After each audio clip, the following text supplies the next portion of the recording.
One महोत्सव अवसर में Tata steel foundation Tata steel Kalinganagar logistics operations एवं परिवेश विभाग सह मिसी गुरुवार ब्राह्मणी नदी कूल एक विशाल चारारोपण एवं नदीकूल सफाई अभियान सफलतार सहित आयोजित हो जाइछि।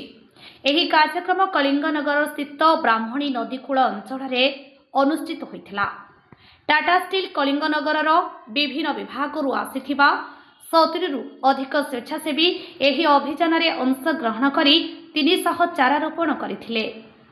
एही अभियान रे मुख्य उद्देश्य थिला सबुज बलय वृद्धि करिबा, मृत्तिका क्षय रोकिबा एवं स्थानीय जैव विविधता को समर्थन करिबा। चारारोपण सहित प्लास्टिक वर्ज्य पदार्थ परिष्कार अभियान मध्य आयोजित होइथिला, जहाद्वारा प्रदूषण ह्रास पाइबा सह नदी परिवेशर प्राकृतिक संगठन पुनः स्थापित हेबारे सहायक हेबो। एही वन महोत्सव उत्सव एक दीर्घस्थायी भविष्य पई परिवेश संरक्षण एवं सामूहिक दायित्व को दर्शाउछि। जाजपुरରୁ अभिमन्यु मिश्रଙ୍କ रिपोर्ट, लिव लाइव ओडिया।